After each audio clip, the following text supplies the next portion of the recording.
Hi, everybody. I'm Bill Sanders, and this is Watch Art Side, the art and science of watch collection. Today, we have some watches from three different collectors.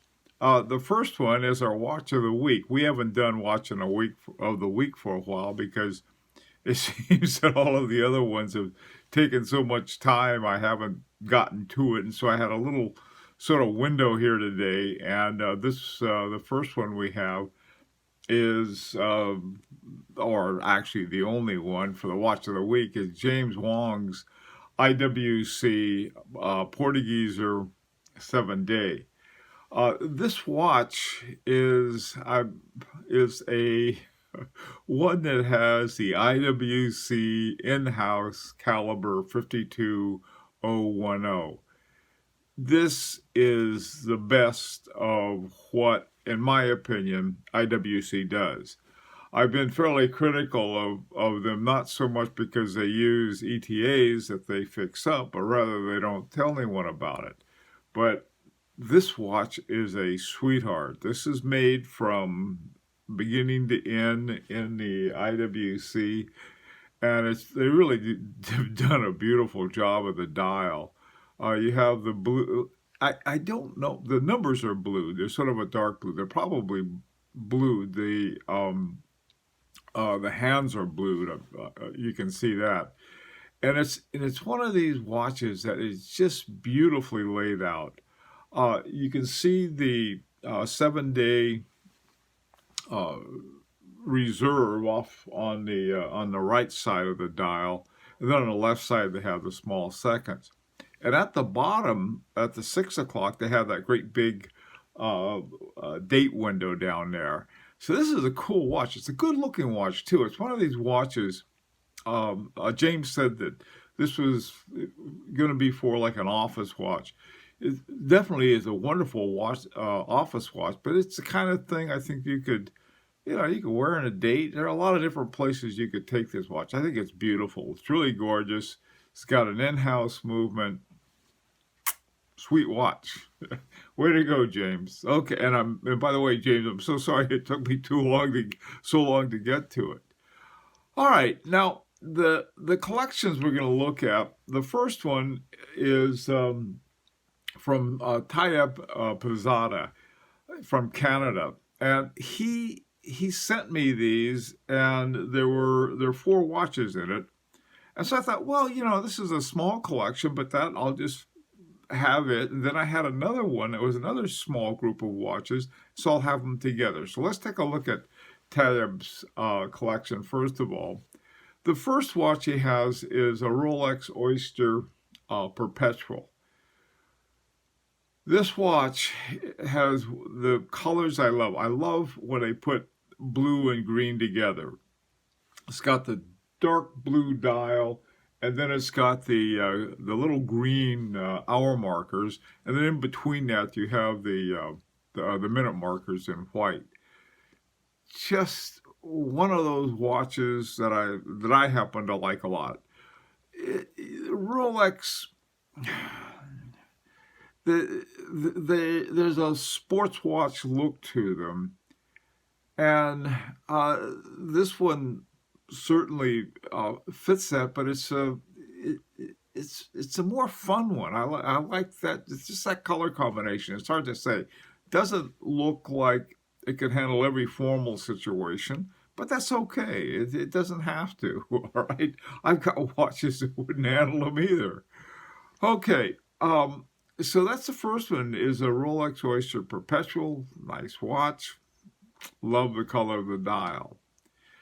The next one that he's got, I got to tell you now, this is one of my favorite Mont Blancs. I just like the looks of it. It's a Traveler. It's a World Time GMT. Beautiful dial. G-Loche on the inside. It's got the night and day. The top of in the center, you can see where you have the different hours marked, and then they indicate whether they're day or night. Now that's your number 2 GMT, and then you have your hours hands and your center second on that. So I like it. And then it has the different places around the top, like a typical travel watch has. It does have an ETA, but it's not. It's not a. It's not a bad one, all right. It's just it's cleaned up and that's fine. This won the Petite Aiguille Award at the Grand Prix de Horology in 2011. Now, one of the things about the Petite Aiguille, it is not as easy. A lot of people say, "Oh, well, that's an easy one because it's for watches under 8,000 Swiss francs." Let me tell you, there are a lot of watch companies that would love to win that award, and because there are more watches under that range that are available, it can be a pretty big category, and to win that is not a small thing. Having watches with ETAs in them win is not, for that category, is under 8,000, is not usual but not unusual. In 2016, Eberhard, what is it, Scasograph won, and it had an ETA movement in it too. But boy, I tell you, that design, it just knocks me out. Always have liked this watch, and it's a good price, so you can find these on the used market for some really good prices. In fact, you can find them new for pretty decent prices too. So that's a cool watch. If you got a world timer, that is one that I would love to have. All right, let's go on. Now the next one is a Seiko Prospect Sea Monster. And Seiko, Tayyip said this was a beater watch. All right. And it's a cool watch. I mean, in the sense it's a beater watch, you wear it all the time whenever you want to. It's got the date on it, and it's a diver. And divers are pretty tough little watches. So this is a cool one too. I mean, I like the looks of it. Just in blue, it's got these big white hands. It's easy to see. And I'm not a diver. I'm not even a desk diver. But I like this watch. I like the looks of it. And the Seiko stuff is all in-house. Now, the final one in the collection is a Hamilton Intramatic 38. 38 is the dial width on it. And Instamatic, it's a nice, great watch for formal occasions. It's got a big date window at the bottom, easy to see the date. Very clean looking watch. Hamilton's can be that way. Hamilton's can have a certain look to Hamilton's. I think some other companies have copied their look because it's got such a nice, clean look to it. Now here you have a 4-watch collection, and there's the Rolex, the Mont Blanc, the Hamilton, and the Seiko. And what would I recommend? Where would you go next on that? Boy, that's a tough one. I think my usual kind of advice would be to go to something up sort of the food chain, so to speak, up to little high horology. And one I've recommended before, I can't recommend enough, is sort of the doorway into high horology, is the Jaeger-LeCoultre Master Control. And they have those at AD prices right around $4,000, between $4,000 and $5,000, right in there. And this watch, I think, a watch like that would elevate your collection. And it's got, of course, a Jaeger-LeCoultre has its own movement, and it's just a nice watch. It has a nice little exhibition window on the back. So that would be, in terms of the looks of the rest of this collection, it would be a nice balance for it. And it would be sort of a poke into high horology at a very reasonable price. Okay. Again, let me thank Tayyip for this wonderful collection and taking all the pictures and everything for us. All right, now, I I have Simon Loring sent me three pictures that I'm imagining. I'm sure he didn't. Sometimes people don't communicate a lot with me. They just say, "Here are my watches. You take care of it." So anyway, Simon, this is what I'm doing. Now, the first one is Rolex Oyster Perpetual Date Just. Now, I happen to like the Date Just for primarily because it's got that great big magnified date window, so I could see it. On mine, um, I like big date windows. I'll put it that way.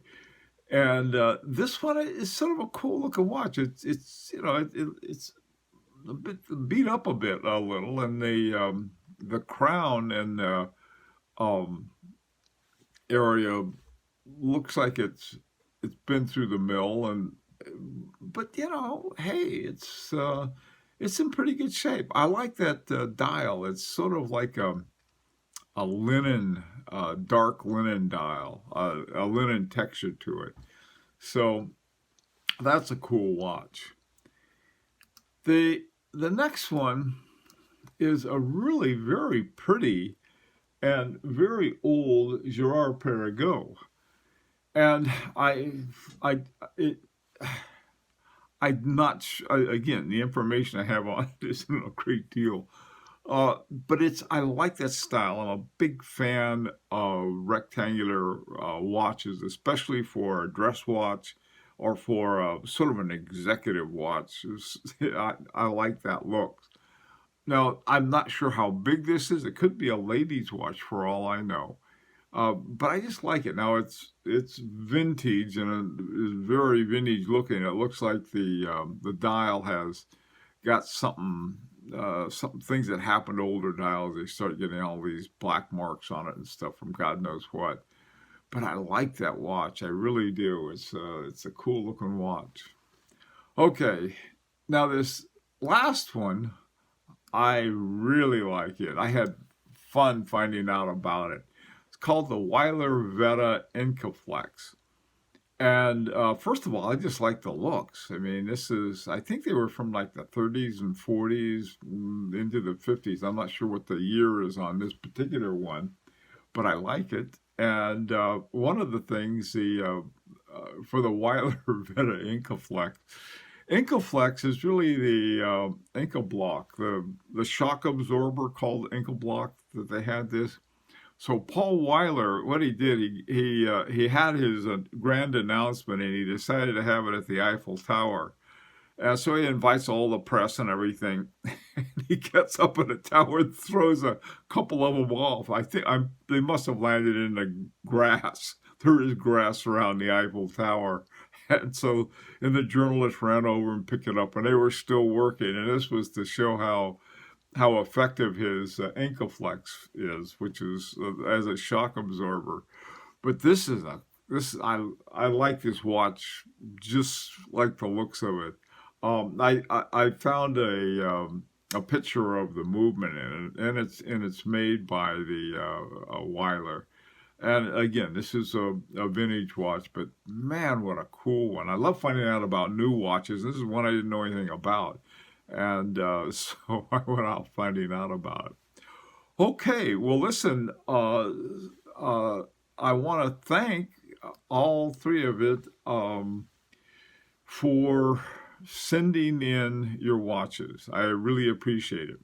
The more information, Tayeb sent me lots of information, and I knew about James IWC. We had talked about before he got it. But this Simon's, I didn't know anything about, but I had fun with the Wyler-Vetta. Okay, well, listen, I'd love to hear your opinion. If you'd like to send in a watch collection, please send them, put them in, take pictures of them. It's best if you take it on a plain, light background.